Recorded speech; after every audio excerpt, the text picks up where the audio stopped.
Hey there, welcome to Triple B, where board games, bourbons, and beers collide. I'm Steve, and in today's episode, we will be showcasing the highly thematic game Clank, and pairing that with Dragon's Milk Bourbon Barrel Stout.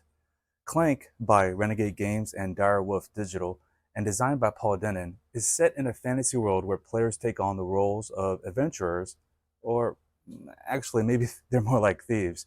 Anyways, you are attempting to sneak into a dragon's lair and steal valuable artifacts and treasures. The catch?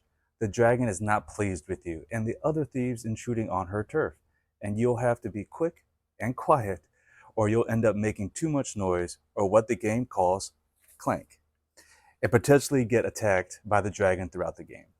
As players try to navigate this highly thematic and intense game, Dragon's Milk will greatly ease the tension you and the other players are experiencing as you quench your thirst in between turns.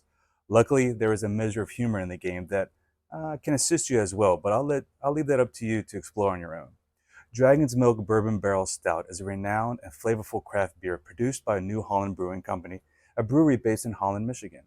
This beer is celebrated for its rich and complex taste profile, which combines the robust qualities of a stout with the nuanced flavors imparted by being aged in a bourbon barrel. With that said, let's get on with the pairing and learn more. All right, here we are with Clank. It is an exciting strategic board game that combines deck building and dungeon crawl elements. And it plays 2 to 4 players. I have a 2-player game set up here with the blue and red player up there.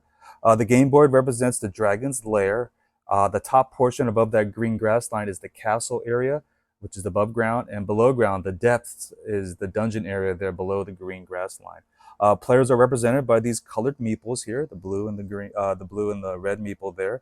And they start at the castle entrance at the top of the board. And each player starts with the same small deck of cards. There's 10 cards that everyone starts with that includes some basic movement and skill points that can help you start moving and navigating through the dungeon here, through the castle and the dungeon area. So players take turns using their cards to move through that castle and dungeon, where the players can acquire items and gold and health to repair damage that they acquired from monsters or attacks from the dragon herself. And they also will be collecting valuable artifacts and tokens as well. Some cards also help you battle monsters that are in your way, which can also come with some kind of reward or benefit. Some areas have special effects or obstacles, like this crystal cave example here. So there's some serious pre-planning that you definitely have to be doing as a couple moves ahead, because as you can see, these hallways have arrows that go different directions, so you have to do some pre-planning. And these little monster symbols represent monsters that give you damage if you don't find a way to take care of them while you go through that hallway. Players can also gain more cards. As players explore, they can purchase new cards from this, what is known as the dungeon row, to add to their deck by using their skill points accumulated from the cards you have in hand. So here's an example of the dungeon row and some more valuable cards. And you use some of your basic cards, like this burgle has 1 skill point, and this sidestep gives you 1 movement point, and this stumble gives you 1 clank that needs to go into the dragon bag, and we'll talk about that in a second. These newly acquired cards provide better movement, skills, and additional benefits, and improves your deck, which is a crucial aspect of the game. Improving your deck, getting some of those generic vanilla starting cards out of your deck and getting some of these newer ones, more valuable ones in, really helps and is pretty critical to the game. Throughout the game, these various cards and items and artifacts contain points represented by these green numbers. Like this Boots of Swiftness has 3 points, which are points at the end of the game. And some of these artifacts, like this artifact here, it gives you 20 points, and that cheap artifact here gives you 5 points. The goal is to in the game is to travel deep enough into this dungeon area to get an artifact and make your way out. There is a way you can get more than 1 artifact, but typically people get 1 artifact and they make their way back out where they came from. But the catch is whoever at the end of the game, whoever has the most points wins. But the twist is you have to have at least 1 artifact in order for all those hard-earned points that you worked real hard to get throughout the game to count. Also, some of these cards will cause you to produce clank, like I talked about here with stumble, which represents noise you are making as you're lugging all this loot through the castle and dungeon. When this happens, clank, which is represented by these these cubes here, the blue cubes and the red cubes, will actually go into this dragon bag, which later when the dragon attacks, randomly these cubes are going to be drawn from the bag, which could represent damage to you or to other players, depending on how many of your cubes are in there.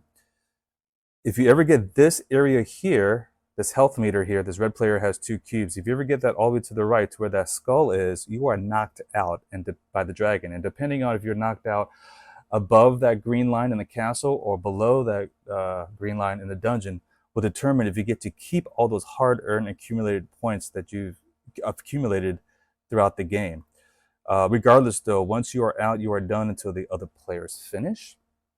Mechanically, Clank is a major deck builder.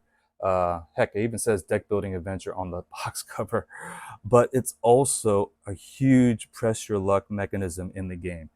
Clank, when Clank means more of your cubes. When you get more Clank, more of your cubes are going into that dragon bag, which increases the likelihood when the time comes to see who the dragon attacks that you will get that damage. But maybe not.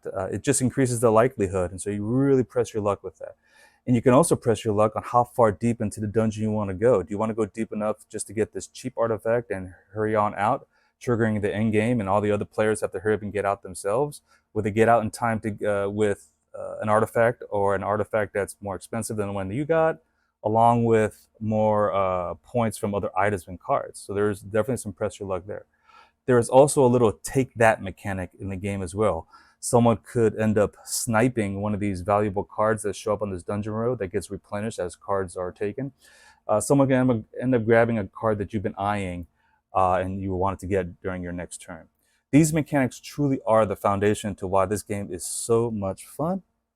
Now, pairing Clank with Dragon's Milk Bourbon Barrel Stout is a delightful experience, blending the thrill of the strategic gaming experience with the rich, complex flavors of this barrel-aged stout. The game can be intense and competitive, while the stout offers a soothing, comforting sip between turns, I feel. The deep roasted malt flavors of the stout can really provide a balance to the mental intensity of the game.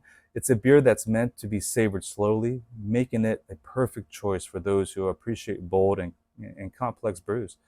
Dragon Milk Stout, with its awesome name, enhances the thematic experience of the game. Sipping on this stout might make you feel like you're in a medieval tavern, plotting your daring heist. The slow sipping nature of this stout kind of encourages you to take your time. It's not a chugging beer at all, so you can enjoy it over the course of the game. This can create a more relaxed and enjoyable gaming session. I highly recommend this pairing. Hey, thanks for watching. Clank offers a thrilling mix of strategy, risk-taking, and adventure. The constant tension of trying to remain quiet while gathering loot and avoiding the dragon's wrath makes it an engaging and fun board game for players who enjoy deck building, press your luck, as well as dungeon exploration. There are many expansions to Clank, as well as a different standalone space version of Clank. There is even a standalone legacy version of Clank where permanent changes are made to the game as you play.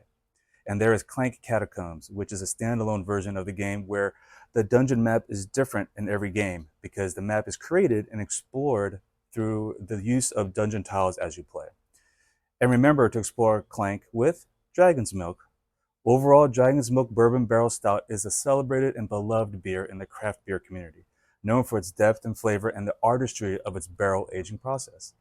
It's a beer that's meant to be savored slowly, making it a perfect choice for those who appreciate bold and complex brews. Join us next time, but until then, make sure you like this video and leave a comment or question.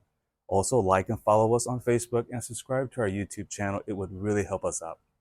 You can also email us at tripbgames@gmail.com. Take care and see you next time.